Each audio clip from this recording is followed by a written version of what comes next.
Welcome you to Porch Talk. This is your host, Alan, and we're hitting the Zoom waves and we're riding the tide out to Buffalo, New York. And I have got Fuzzy Thurston on here. Man, been a while. Is it your fourth time back?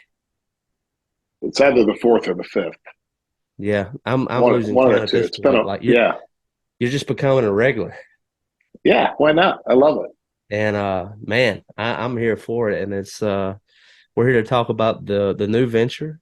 We got a new record coming out, and you took some big chances. But before we get there, how you been, brother? Dude, I've been doing good. It's been a hell of a year. So it's been good. Since the Rust Belts broke up back in January, it took a lot of time to kind of refocus and sit in the dirt a little bit and figure out what the next move was. And so now I'm just kind of slowly climbing out of it all and did a lot of gigging over the summer and kind of got my solo chops back up and running. So it's been good. And also was able to spend a lot of time with family.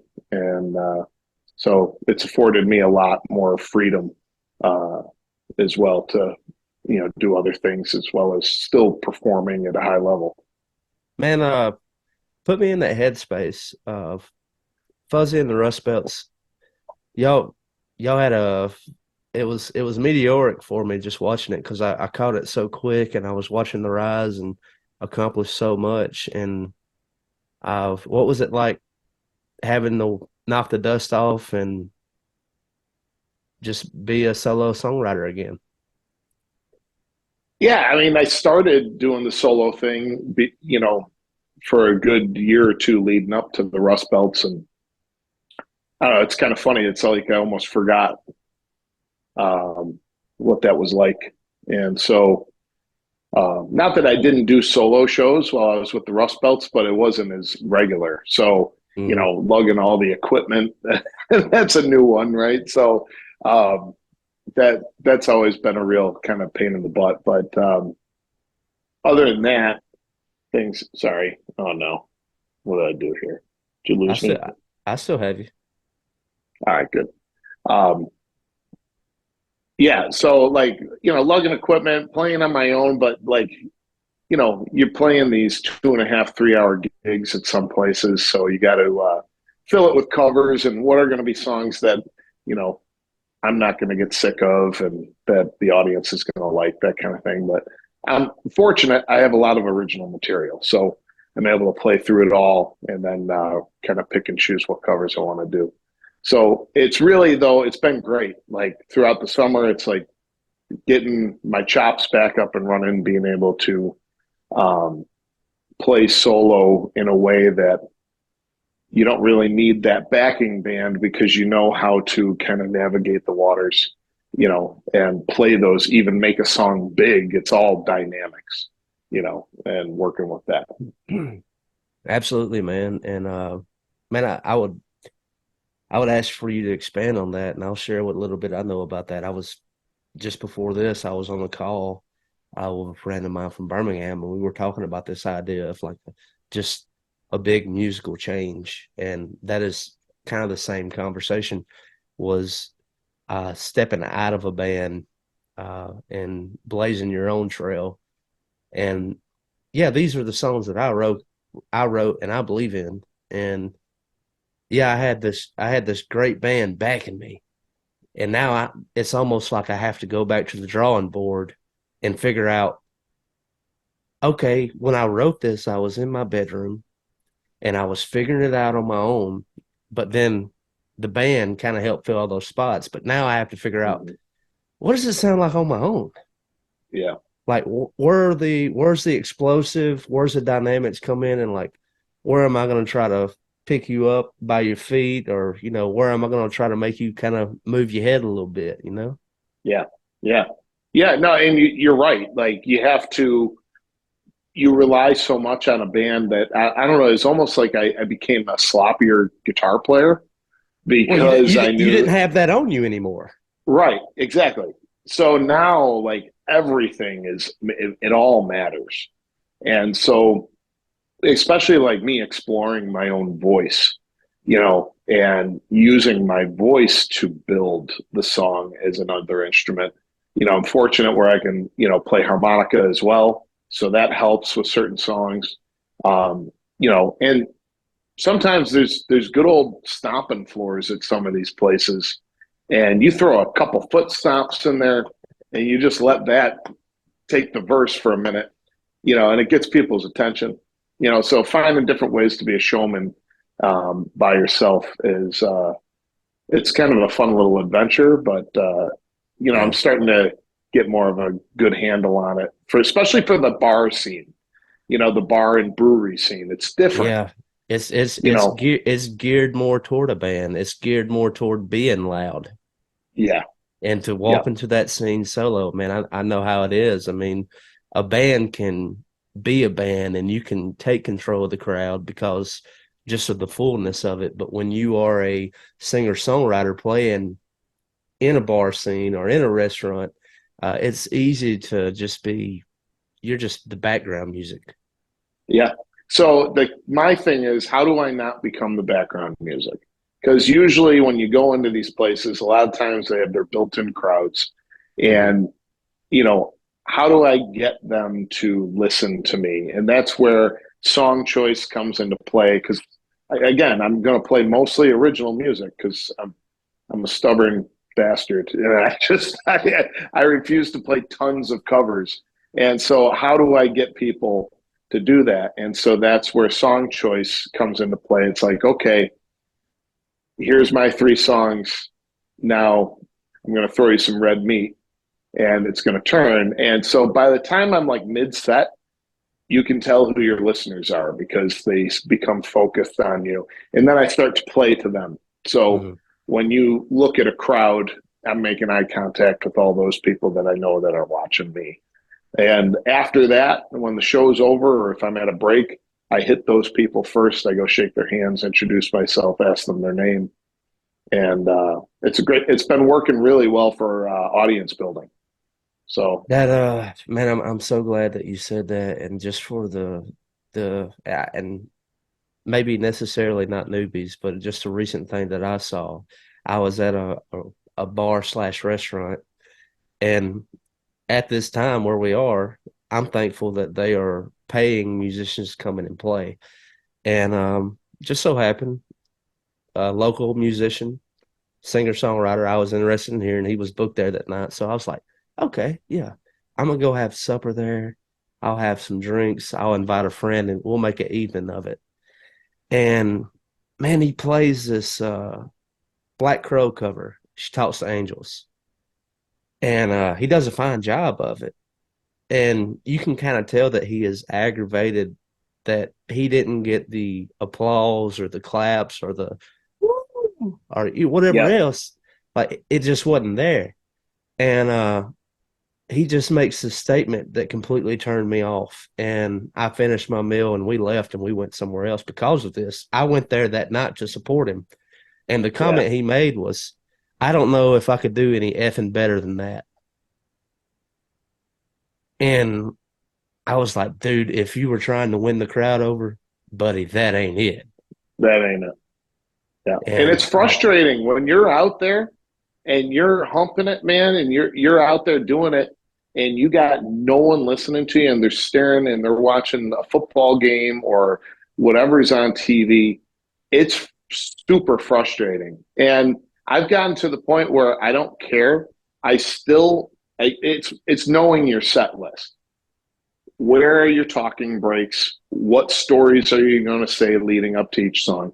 And you still do them because, if anything, it's just rehearsal. Then at mm-hmm. that point, it's a paid rehearsal. If they're not listening to you, well, you know, and it happens to all of us. It doesn't matter how good you are, you're going to get those crowds that just aren't down for listening. And And dude, yeah, go ahead. I'm sorry. Go ahead. no, and but you never know what's gonna come of it, and there's usually some sort of net benefit from it. I played a show a few weeks ago to zero people, zero, no one showed up. It was totally disheartening, And so that is a total train wreck, you know. yeah, it was But absolutely awful. I've never had a worse showing in my entire career than that. I was playing to birds and squirrels, and there was a neighborhood. And so I would address the blue house, I'd address the greenhouse. And I looked at it like, hey, man, this is a paid rehearsal. How can I better myself out of it? And fortunately, I had a show the next night and it was packed. And you know what? I was well rehearsed. yeah, and I mean, you never know, dude. And that's another Yeah. thing is play in a new town. I had an opportunity of playing a town that I had never played, and a fellow singer songwriter helped me book that gig, and I played that show 2 hour set. Uh, I played straight originals, like you said. I threw Mm-hmm. 3 or 4 red meats out there, covers that Yep. I knew everybody would eat up. That would be in my wheelhouse. That would kind of flow along with what I had going on with my original. And Yeah. after the first hour break, you know, have a beer and just talking over with my buddy who came out to support me, and I was like, man, I if I had it my way, I would have that hour back and I would play all those songs over again because that was not the caliber of what I wanted. Mm-hmm. And I'm better than that. And I hate that. But I've got to move on. And he, Yep. he looks at me, he's like, there was nothing wrong with that. And I was like, well, that's fine, but you've never seen my live show. And I was like, that is not the standard I hold myself to. And that's Sure. another thing that we have to let go of. You have to move on. Yeah. And played the next hour, got off, and he was like, well, man, the second set was better than the first. And I hope you walk away happy. And I just still had that first set in my mind. And I was like, if I had my V card for playing this town back, I would have done it a lot differently. But here we are, and I just hope I get to play it again. And Yeah. I will. I am Yeah. going to play it again. But But I think that says something. We can be humble and we can be honest with ourselves and be like, that wasn't my best. But Right. we can go back to the drawing board and we can move past that. And I mean, like as you're on this journey, I mean, I'm like you shared like playing to a new empty room and then playing to a full room. Like it just being you on your own now. I mean, like man, the emotions they have to be a roller coaster just as well as Mm-hmm. the crowds that you're playing to. Yeah. Yeah. Because you're so self conscious when you go up there alone anyway. And so, it's weird. Sometimes playing to no one is more nerve wracking than playing to a bunch of people because what you know is like, dude, I know that I can rip through a 2 hour set in like 45 minutes if I wanted to, right? But it's the interaction with people, it's the banter, it's the feeding off the crowd so maybe you extend that last chorus an extra time through Mm-hmm. just to get everybody's emotions up and riled up. Um, so at that point, you're like, well, man, I'm hired for 2 hours here. So it's like, okay, I got to still make sure I'm doing my show, and now what I've been doing, because I don't like doing 3 hour shows, I can't stand them, but I'll do them on occasion. Um, so I have a 2 hour set list that I have. So I've got a couple 2 hour set lists that I like to use. Everything's all laid out for me I know where I'm talking, I know where I'm not, that kind of thing. So I'll play that 2 hour set and then I'll take, a 20-minute break and then I've got 40 minutes left. And so it's like, okay, what do you want to hear? I'll bring out Yeah. the book and I'll just finish it up with some covers and usually a few extra originals that are thrown in there. Um, but Yeah. that's just kind of my lazy set. But the real set, because I don't know about you, I notice if I'm playing, I don't like to take a bunch of breaks in a 3 hour set. So I usually just take one. Um, but usually after the first set, you lose 50% of your audience at that That's it. Yeah. point. Yeah. So people leave. And so that's why I like to go 2 hours. I keep them there longer for one. And I get them listening to all the stuff that I want them to listen to. And I'll tell you this, another thing that's harder as a singer-songwriter, and I think it's just because it's one man, and I've also given so much of myself on stage, like Mhm. during that break or when the show is over, if people are still around, God bless them, especially after a 3 hour set, is like my energy towards connecting with you. I've already done everything that I could possibly do on stage. And so Yeah. after that hour and a half, 2 hour set, like if I'm going to be connecting, it's during that time. And like, it's not Yeah. even about like just pushing a t-shirt or, hey, buy my Porch Talk vinyl or Oh, what. yeah. No, it's just about like just connecting at this point Yep. because like here's the opportunity to make a fan or a friend. And I want to take advantage of that.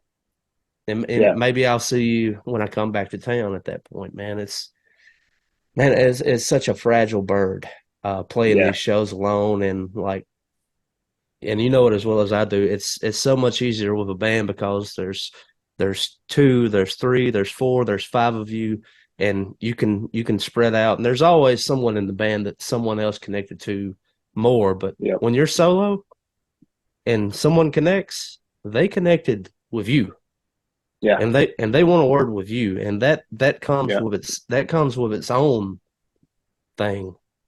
So, and you have to handle that with special care. Yeah. Yeah. And it's hard, man. It's hard to make that connection. But I'll tell you, if I can walk away from a gig every night with 3 to 5 new followers, it's a success because Absolutely. getting someone to hit the follow button is so hard. And so I've been fortunate that I've been picking up, between 3 and 5 a show. Sometimes I don't get any, but the most of the time I'm picking up 3 to 5, and it helps having pitching my website.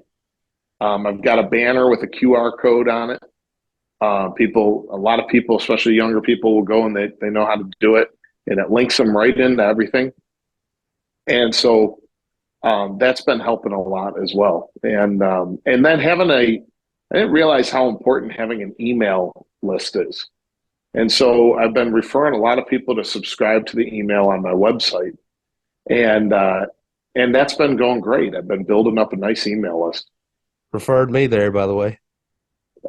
Yeah, But I mean, good for it. I'm glad I'm there now. And dude, yeah, that's something that I do not mind. And whether it is social media, it really, honestly, how I keep up with you. And so now being on the email list is like, I mean, I love seeing your posts and I love seeing your strides, your gains. I love seeing the kids, man. yeah, Although we have not like personally met, man, we're friends, and I mean it's always good to see like what's going on in Fuzzy's world, dude. What's yeah, man. cooking? And like I'm happy to see what you're cooking, and so I want to shift the conversation around what this evening or this conversation is about. Uh, you took a big chance, and I really like this work. And so Thank you. you're cutting this record, this album, but half the tracks is you're gonna talk Yeah, about the track and then share the track. yeah, And man, and I'm like you, is how is this gonna sit with someone who's not a fan? Well, obviously right. they can skip the talking track and go straight to the track. But the Raconteurs done it with Jack White when they did their "Help Me Stranger," and I really enjoyed hearing Jack White talk through that, and I kind of really enjoyed like where the mind was as they were working through that.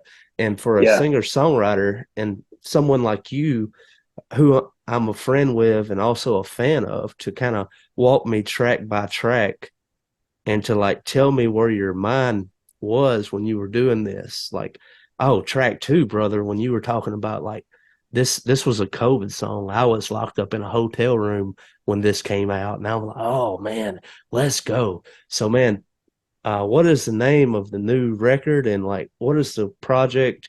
Like, give us a spiel, man. Take the floor. Yeah, man. Well, it's exciting for me because originally, before Fuzzy and the Rust Belt started, I got together with Carl and I said I want to do an acoustic EP, and we never did it. We went right into Rust Belt land, which was phenomenal. What a wonderful experience! Yes, it But was. it I was still I absolutely I phenomenal. still sit with those. Yeah, Still yeah. love it. um, but so I finally got to do my EP, and I think that everything comes when it's supposed to come, and these 5 songs are a great representation of where I've been over the past 3, 4 years. And the record's called Stories and Ballads, and I named it Story. I was thinking of naming it Be Free, but it didn't represent where I wanted to go, and I wanted to tell stories, and I wanted to sing ballads, and so I was like, well, let me just call it Stories and Ballads then, and I'll put my songs on there and do what I want to do, and um, so much of what I love to do live is to tell a story of how the song was created, tell a story of someone I met that kind of related to the song at some point, or whatever it is. I love to tell stories when I play live. And I said I was listening to um, David Ramirez. He's a great Americana artist out of Austin, Texas. I went and saw him here in Buffalo, and he has a really great record called Fables. Hmm. And I don't know if Spotify did this for everybody, but he has a full uh, album called Fables Commentary, and it's all 14 tracks, and they're within a minute. They're all about a minute long. He's talking about each track and where he was during that time. But the track didn't follow it. So, like, you had to switch then and go back to the. And so, for me as a listener, I wanted to listen to the song immediately after to Hmm. understand where he was coming from. Story, song, story, song. Right. So I'm like, all right, what if I do something like that? And I said it to Carl, and Carl's like, I don't know, man. I don't know if it's going to cause someone to just, stop listening or hit the skip button. And I'm like, yeah. And so I bounced it off a couple other people. I got mixed reviews on it. And ultimately, Carl said to me, listen, man, it's your record, it's your decision. What do you want to do? Yeah. And I said, well, hell, I want to do it the way I want to do it. He's like, we'll do it. I'm like, okay. So we put the story first, song second, story first, song second, story song, and so on down the list. And it turned out great. I love it. I absolutely love it. It is. I wrote this one for me. This is for me. And obviously every songwriter's writing songs for them. Um, but when I thought about this one in particular, knowing that, hey, this might deter some people from listening, I said, I don't care. Right now, I'm laying a foundation of where I want to go a year from now. And so, like told you, I started the beginning of the year in the dirt, and I'm climbing my way up out of the pit. Yeah. This is my first step out of the pit and building now the foundation of where I want Fuzzy Thurston to go. And so this is just a building block right now, and I'm super proud of this one. Well, dude, I cannot wait till it's public. I have thoroughly October enjoyed. 6th. Yeah, by the way, boys and girls, but I have Yeah. thoroughly enjoyed sitting down with it, and I've repeat offender, and like a lot of things with songwriting you'll hear Mhm. is you never want to you never want to give people everything because if they know what the song is about, excuse me, that eliminates the ability for them to put their own meaning on a song. And so for you to give a track of you sharing about the song and what it meant to you, and then to share the song, that did not that did not happen for me. Like I understood exactly where you were because you told me Mm, in about a minute's time of what that song meant to you, where you were in your life. The song played, and then it opened up to where I could develop my story and my fable and how I connect to a song as a lover of music and songwriting. And so, yeah, like, there was no value loss. And so, anytime I hear about someone wanting to do a project like this, I was like, you can't give away the grandeur right. because like the mystery and the story is where people connect. But buddy, you did some kind of work here to where that didn't happen, man. Good, So good. congratulations. Thank you. Thank you. Yeah, that was something that I wanted to be careful on. I didn't want to get um, too specific. And I kind of credit my wife and a friend of mine. They both tell me that sometimes I can be too specific about things. And when I explain things, I can ramble. So Yeah. they said, keep it short and sweet and just give enough. Just give the nuts and bolts. Yeah. So Yeah. I mean I know you're Buffalo area of when will and maybe they are. When will you begin to share these songs with the public? When are you So gonna I'm, is it go ahead? yeah. Uh I've already been playing them live. oh great. So yeah, so I've been playing them live. So people have heard them. How are Just they today, resonating? they're resonating great. Um, and you know, it's hard. These songs are a little bit. Um, they're listening songs. So when I play them in the bar scene, I usually play them a little later in the set because I'm relying on those listeners that I connect with Uh, to then listen to them, and they're playing very well. And it's funny which ones hit people, and the ones that you think are going to be the ones that they are never like are. they never are, never. And And yeah, dude, for the who life of knows? me is and I hope to record it. I'm probably gonna do it lo-fi just like I did Georgia. Yeah. Is like the main song that I've been pushing in mind lately is called Outside My Window. And uh that song is 2 years old now, and I've been playing it for almost 2 years. Like the moment I wrote it, I was like, this is the best song I've ever wrote, and everyone's gonna love it, and there's nothing that anybody can do about it. Yeah. Not the case. Not Uh, did not resonate at first. It yeah. didn't, not in 3 months, not in 6 months, not in a year, and not in a year and a half. And for whatever reason, just a couple of months ago, I approached the song again, tweaked it a little bit, not the words, just the presentation. And now it has become like a staple and like a requested song. Like a lot of people like Georgia, they'll request that, da da da da da. And I'm grateful for that. And I was like, well, that is not the song that I'm pushing anymore, you know. But Yeah. yeah, I like that you love Georgia, but Yeah. I love this, and I want you to love this. But that never works that way for people. It seems like. Yeah. And Yeah. so tweaked it a little bit, and finally motored it and got it right for the audience. And now it's a song that people enjoy to hear. And I was like, so I guess the question is, Fuzzy, is when is the song finished?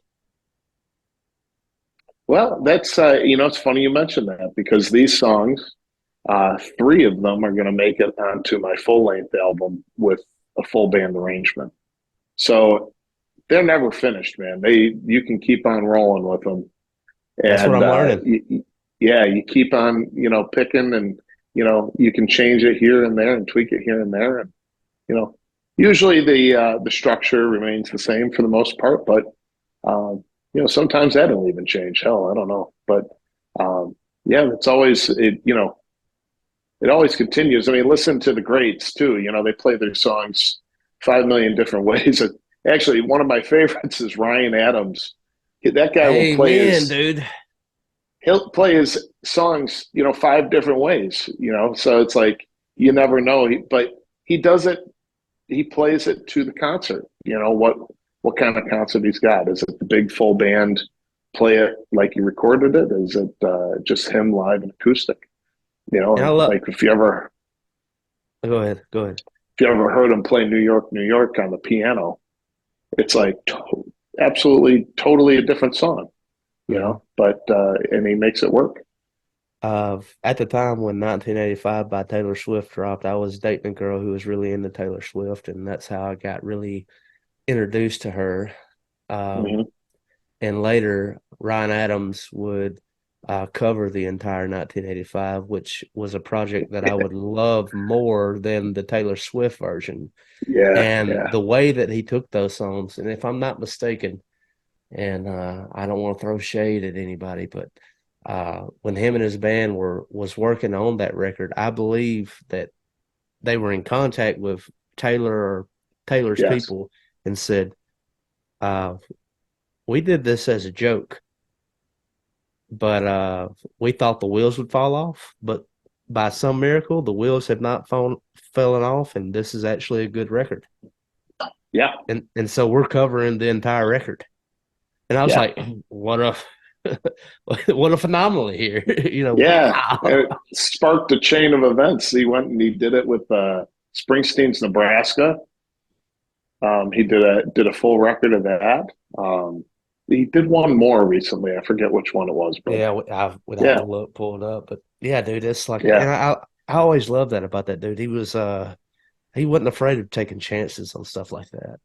no, And no, a maverick and like respect on what you're doing right now, dude. I believe you to be like you're a trailblazer right now, man. Like you're rocking it when it comes to doing like the album commentary like that.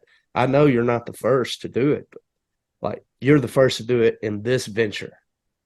yeah, And man, that's excited to have you on the show. Just yeah. cause just cause we're friends and I'm a fan of Yeah, yours, but excited number two about this new project, man. Just whew, man. Like I cannot wait for people to ingest Fuzzy in this way because like of you know, we've had this conversation is I wonder if someone who is not a fan will be able to connect with it like I have. right. I have no idea, Yeah, me either. but I Yep. truly hope so because, like, I mean, hearing you open the album up and be like, okay, here's track one, and this is where I was, and this is what happened, and here's the song, and I'm like, oh, well done, man. Yeah, let's go. And the song comes on. I was like, that's my boy Fuzzy. As long as I known him, yeah, that's him. So man, yeah, dude, good work. October 5th. October 6th. It's a Friday. And yeah, I'm looking forward to getting these songs out. Song "Be Free" was just a one of those songs that came about when a lot of stuff in my professional life was going downhill. There were a lot of changes going on, and it's like, man, just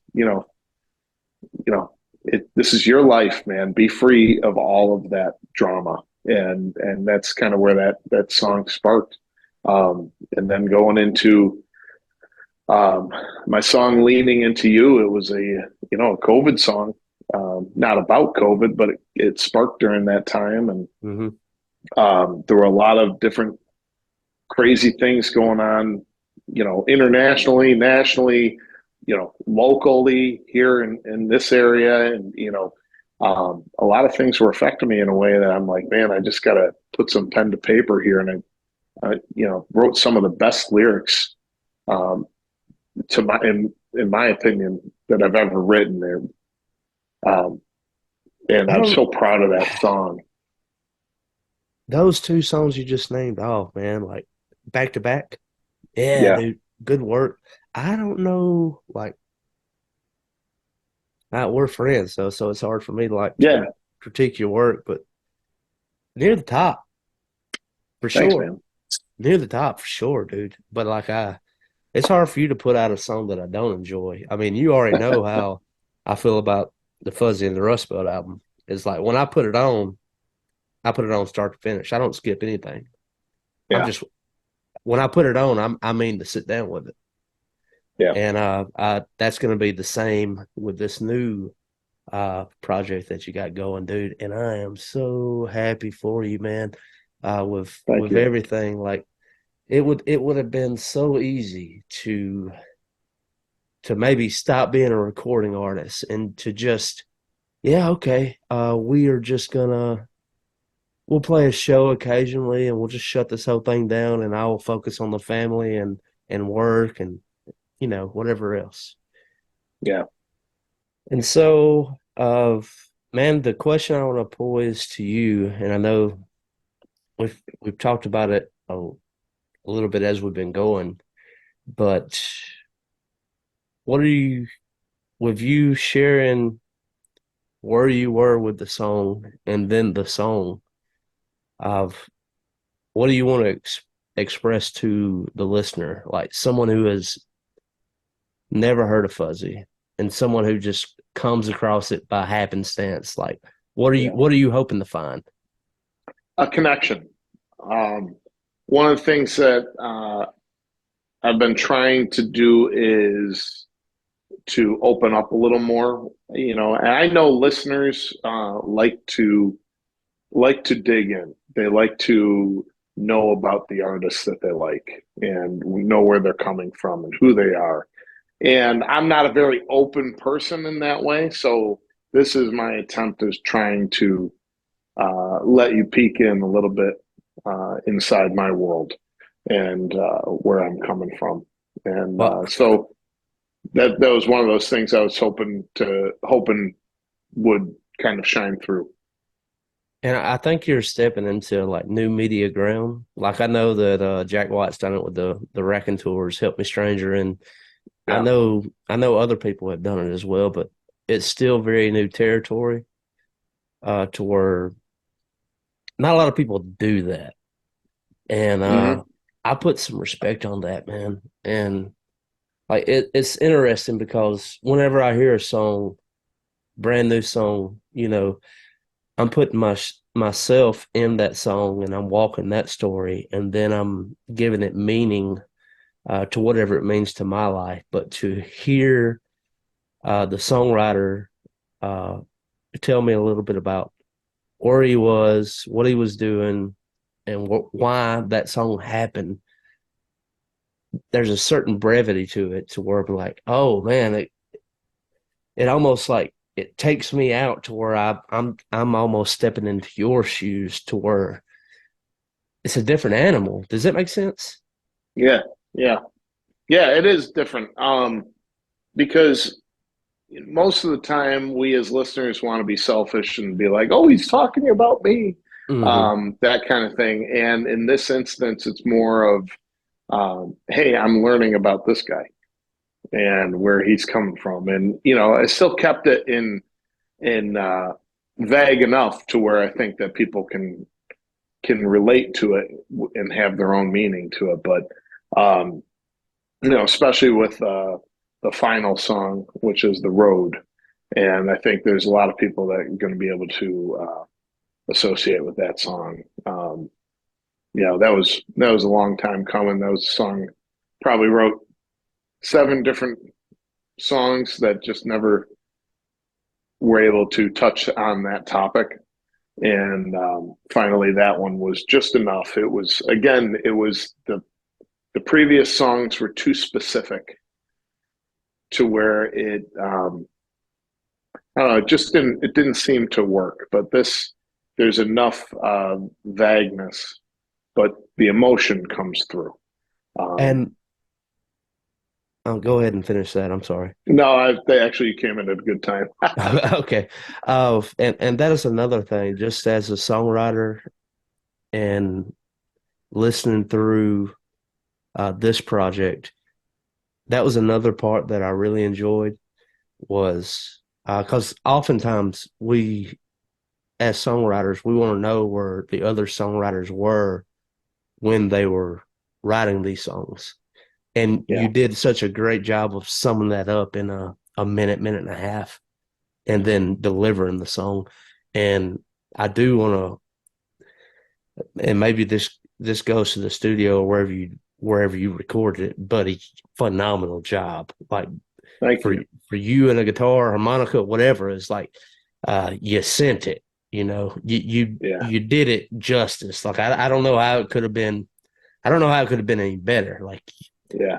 you sent it, man. So congratulations on that. But my question is, um, songwriter to songwriter, like vulnerability, when it comes to that, like man, it would have been easier just to do anything else than what you did. Yeah. Yeah. I mean, Yeah. where does that come from, man? I don't know. I don't know. It comes from a place of being honest, and writing about what you know and trying to convey that in the best possible sense. Um, yeah, it's emotion, man. It's passion. Like that's what any songwriter can tell you. I'm sure you can attest to this. If you're not writing music, you are not.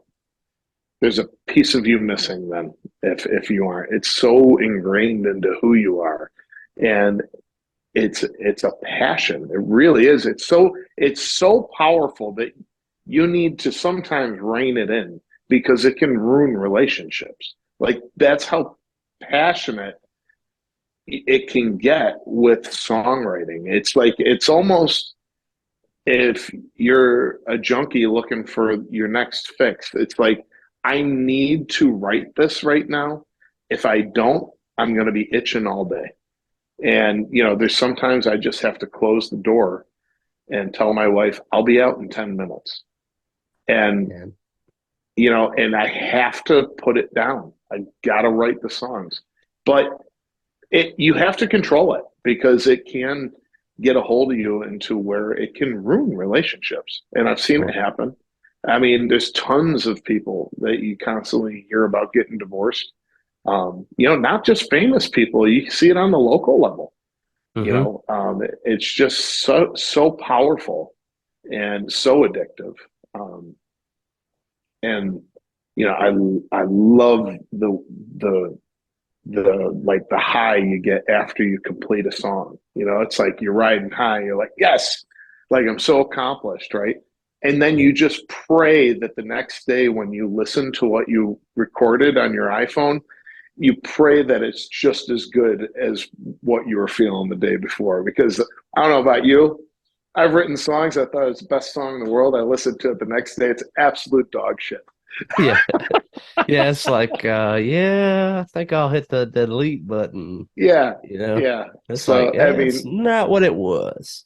yeah. I mean, you But, get out of but, five and, ideas. and you shouldn't, and that's one Yeah, thing that I've learned about like, those kind of things is, uh, you write something in the heat of the moment, it's good, or you think it's good.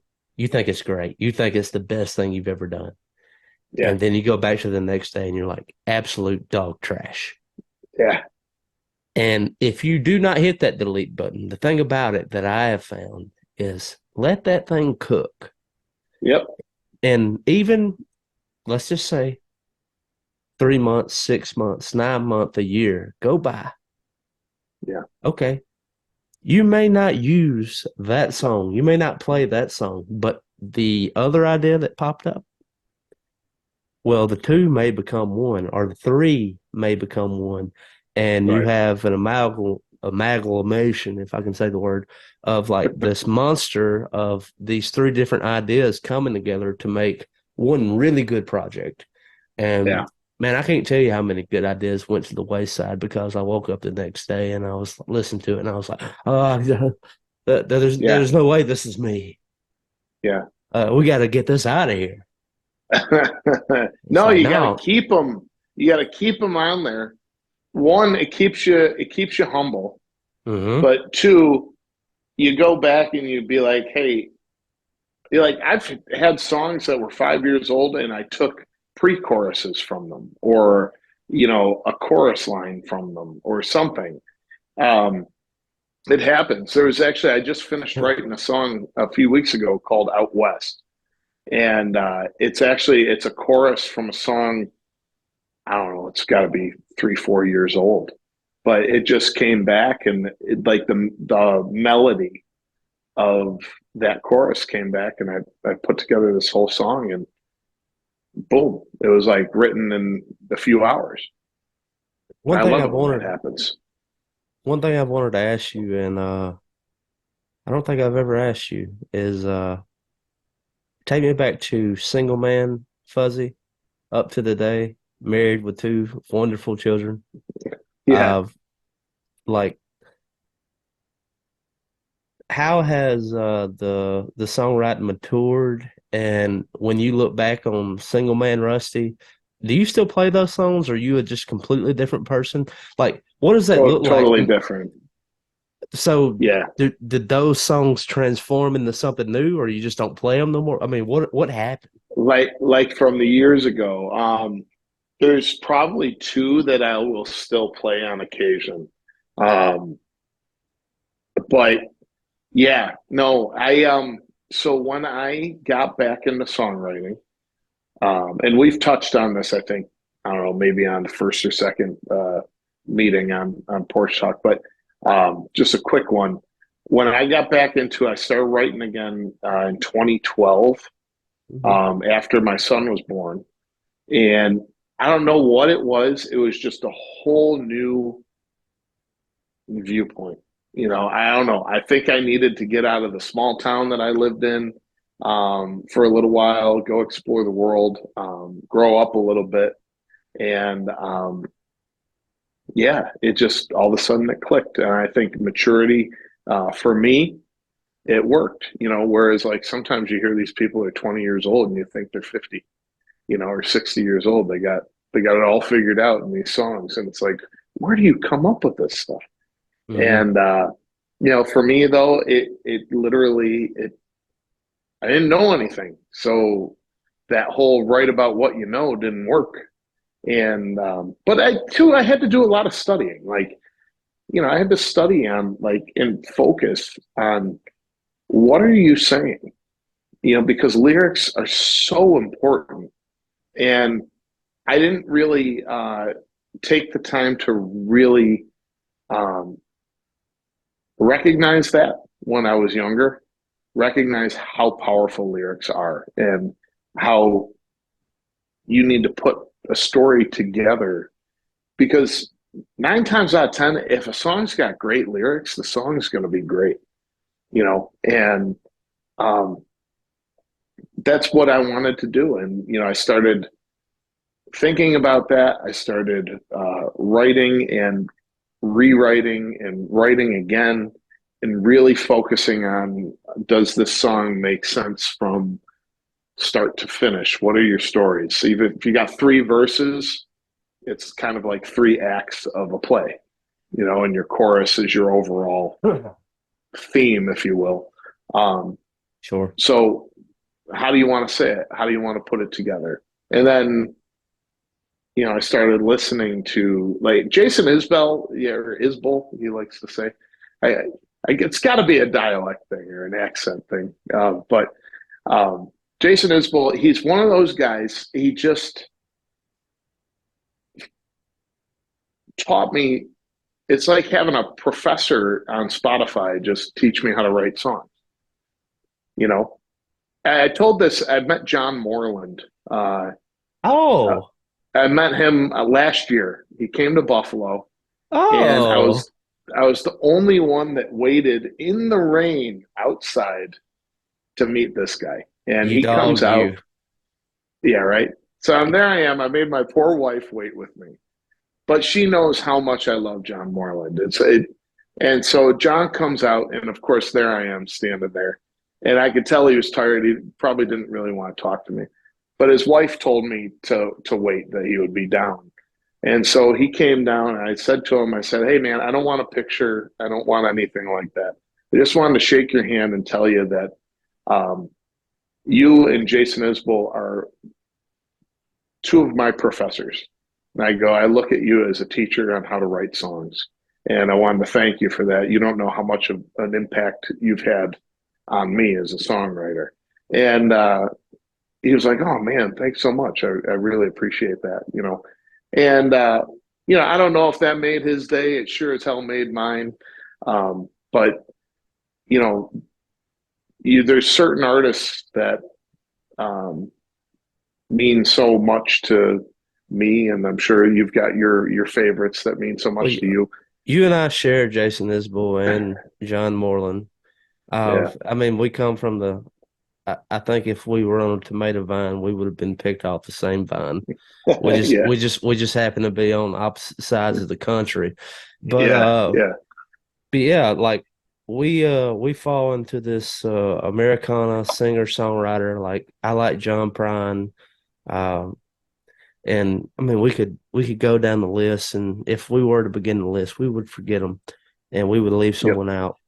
But for the people who love singer-songwriter, for the people who love real Americana, for people who love folk or even the blues, or whatever genre you want to take.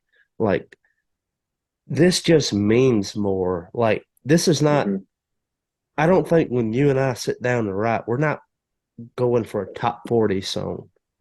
right, We're writing to the heart of Americana. We're trying to resonate with the people, but it's not to the effect of, I mean, take this Oliver Anthony who came out of nowhere with North Manor Richmond, or yeah, even Jason Aldean, who has been in the spotlight for some time. We'll try this in a small town, or if you want to go Cardi B with her WAP, like, and I'm not clumping all those into one thing, but like when it comes to that kind of, I'm not really interested in that music at all, because I'm interested more into what these singer-songwriters, these indie musicians have to say.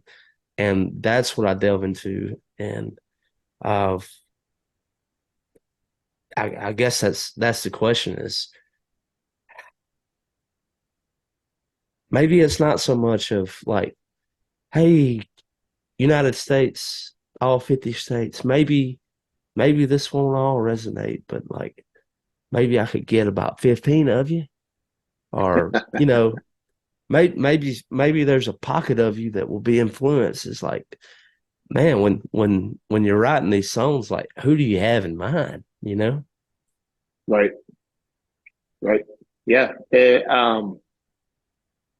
That's it's just I don't know. I don't really have anyone in mind when I'm writing. I know I'm writing to a genre, that I like and that I appreciate, and I know that there's an audience that appreciates um, that kind of thing. But I just I write for me, and if there's people that want to go along for the ride, man, well, come on, let's go. And um, it's like I said in the earlier, it's something that I have to do.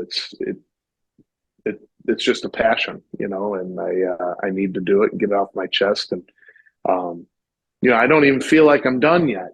I've got this EP coming out. I'm already focusing on a full length album for next year, and That's what I love it's about you, crazy. buddy. He's always So getting back in the ring, dude. He's like, he needs yeah, time to rest. He just got beat up. No, he's back in there. yeah, yeah. He's We back in got there. so I got a couple guys. I got three guys that we already started rehearsals back in August. Already getting ready to uh, rock out a new record. So I'm excited about that. But in the meantime, this stories and ballads, man, I'm super stoked for it to come out. And I didn't release any like singles. I just wanted to release the whole thing as is. Put some Um, respect on that too, because that is not the yeah, nature of the beast today. yeah, and I know that it's not going to be up in the algorithm and stuff like that. But like I said, this is a foundational EP, and it's Mm. just building the frame on this house. So I put a lot of respect on that. And to what you said, when I was referencing like top 40 or whatever else, you said it just the way that I hope that you would, is I didn't do it looking for that. I did it for me. yeah, I had to do this because I had to get this out of me. And man, I've been blessed. I've been hosting this open mics for uh, at least half a year now, Yeah, and we've had people come through who, maybe they cover, and I'm thankful for that. That they're comfortable enough to come on stage and share their talent. And then we've had some who be like, "I just wrote this song, and this is the first time it's ever been heard." And those are the nights, and those are the people that's what it's built for. And yeah, that's what I really get off on. It's like, hey, yeah, this is what I want. And it's funny, like, to hear them mess up. They'll throw in a oops, or they might stop, and then like kind of grab them by the nape of their neck after. And I was like, don't you ever stop again. yeah, Like, well, I messed up. Nobody knew it until you told them. yeah, yeah, And so, like, and that's my main thing. And like, maybe it's a Steve Earle thing that he does in Austin. Is man, I've been having a great time. Like here, like there are so many talented people who are breaking out right now, and they're coming to the open mic. And I'm getting to give them some criticism, but like beat them up in the best way possible, not over their work or their craft. Just don't you ever let anybody know that you messed up. You yeah. know, don't Yep. don't ever show any weakness. Don't don't ever Well, you let ruin it for you know. them. Yeah, yeah, It's kind of like too after a show, even though it might not have been your best show, and someone comes up, "Hey man, great show," and you're like, "Oh man, it was crap." I'm screwed up. The verse on this song. yeah, Like, don't take that away from them. They thought it was great, and you take the compliment, you say thanks, and you beat yourself up later on. yeah, yeah. Do it in the privacy of the car ride home. Yeah, exactly, I'm riding exactly. in silence and I'm slapping Yep. myself. Yeah, but yeah, man, like it's been a trip. This year's been a lot of work, a lot of learning. Like I don't know, it's weird. Like now that it's just me, um, I still have the same drive, and I I know you feel do. like I see it. yeah, but I feel like I'm dropping the ball, and I don't know why. How? I don't know. I don't know. It's weird. Like I feel like It feels um, like you're working harder than ever. To me. you maybe though it's just because now like I'm just managing myself and I don't need to check with this person if they're available or this person if they're available. I think maybe some of the weight of running a band um, has made me feel this way, where I feel like I don't have as much to do, so therefore I feel like I'm not doing as much. And I'm constantly like I need to be doing more. But then I looked at like my stuff and I'm like, you're doing all the stuff you got to do, you know. So I don't know. It's just it. Maybe it's again that crazy songwriter in me, self consciousness. Well, I don't know, dude. Let me ask you this. Is like you know, I know you got your family backing you and probably friends, but without the band backing, I mean, do you feel like there's a loss of direction or something? Or I mean, For or did you for me, always no, in the regard of I'm not doing enough. Like you had the band behind you, and like you felt like you had to be the captain, but now that you're solo, like you, like yeah, you did enough. And yeah, like maybe your loved ones or whomever is like, yeah, you're doing enough. It's like, no, I'm not. I yeah, mean, I don't know if the question makes sense or not, but like, yeah. No, it does. Yeah, I think it's just the fact that I don't have as much weight on my shoulders that I yeah, feel like I should be doing more. But when you say it, it's like, man, I've been busier than ever this summer and with everything. And I don't know, it just might be just I don't have as much weight on my shoulders, so therefore I can I can function faster and quicker and more efficient than before, and it doesn't feel as heavy. I knew that starting back up again, I was going to sort of um, have to get my sea legs again, so to speak, which did take a little bit getting back into it. But and I notice it too when I take a couple weeks off, like that. There's this little bit of anxiety that creeps in before a show. It's like, do you really know your songs? But Oh my God, dude.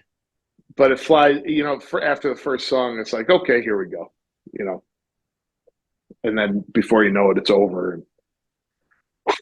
Man, I've had this one song that I've been opening with lately, Yeah. and it's it's a cover of a buddy of mine's, and it is such a funny song. And but it's a fairly difficult song vocally and on guitar. And Okay. if you don't do everything correctly, like it's not gonna work. Yeah. And I have failed 3 times in a row. But I still do it because no one knows any different. Like Right. whatever they get is what they get. It's not like I'm not gonna sweat the bullet. And when it's over, it's over. Yeah. And then I move on and I always treat that song like, well, you got over that.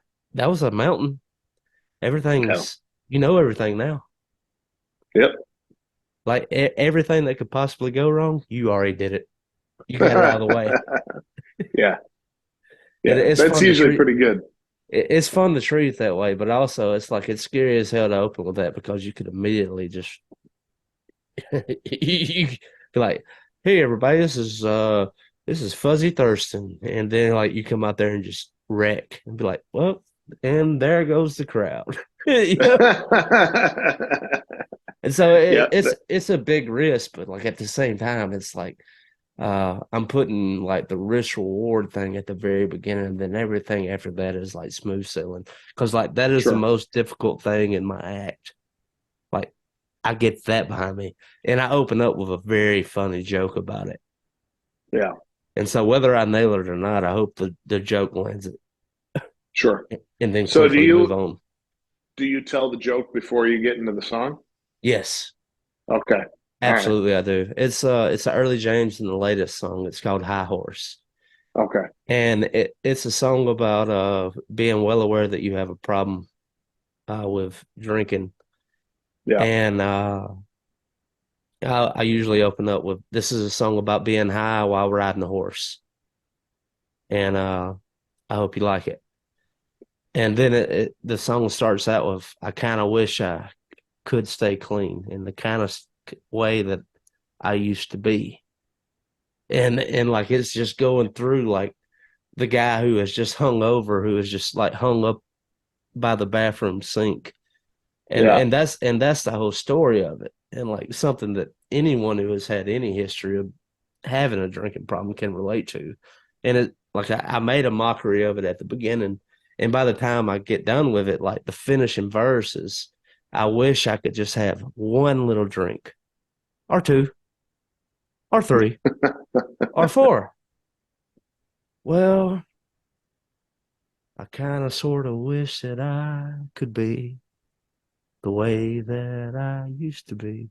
And and I'm butchering that, but anyway, yeah, uh, but yeah, that's the whole enamor of it. It's like, Cool. and after that, it's smooth sailing. Yeah. Yeah. Well, that's good. Yeah, I don't address the crowd until after my first song. So I go right into the harp. I do this long extended intro into my song Hello June. And then I go right into that. And it's Banger. usually a good way to introduce myself, and then I say hello afterward. That way it allows me to, like, whatever anxiety I have to get out for me to then address the crowd. So it usually works better for me to start off first, performing than talking. I gotta make an ass first. Yeah. And for the time being, like that is like my opener to let me go ahead and get this out. Yeah, And I don't particularly like opening with a cover, but that is a great outage for me, and it's an Alabama artist, and so I don't mind it at all. And yeah. by the way, I'm probably about to start covering a couple of yours, Hey, do it up, man. I'd and love it. I will be telling them you got to look up Fuzzy while you ain't doing anything. Well, cheers to that. Thank you, sir. Yeah, dude. So like I got three more questions, and gonna get you back on quicker than what I have. You ought to do Untapped and Vinyl with us. That's what we need to do. Like That would be fun. needs I'd like it to needs do that. needs to be me, you, and Monk, and Yeah. we do a whole spill. But three questions walking out the door is who have been the most, and you may have already answered this with Jason Isbell and John Moreland, but who have been the most inspirational people behind your latest works? Yeah. Jason Isbell, John Moreland, and I'd be lying if I didn't say Chris Stapleton. Okay. 100%. And You what know, about in that your guy. personal what about in your personal life? Like just people who Uh, motivate your stories and motivate you to move on. um, right. You know, there's a good friend of mine, Pete Thomas. He was an old guitar player of mine in college. We played and wrote a lot of songs together. Real near dear friend of mine, and it's one of those you could talk for hours and pick up right where you left off after 6 months. You know, A real and friend. yeah, he is, and he's just he gives it to me straight, man. I'll throw an idea at him, and he'll be like, "Well, I Mm, don't like that." But definitely Pete and my good friend Carl. You know, he and I started, working together back in 2018, and it's funny because Carl and I, we were we knew each other for a spell at church. We went to this small church together, and I don't know. I think they moved for a little while or went to a different church, and I lost contact with them for years and years. And it wasn't until 2017 that like we kind of met up again at my church now, and he was running production and sound there, and that's how the whole Rust Belt thing kind of uh, came into being. Was me and him wanting to put something together, and now it's like I can't get enough of the guy. He's still hanging around, and he produced Stories and Ballads.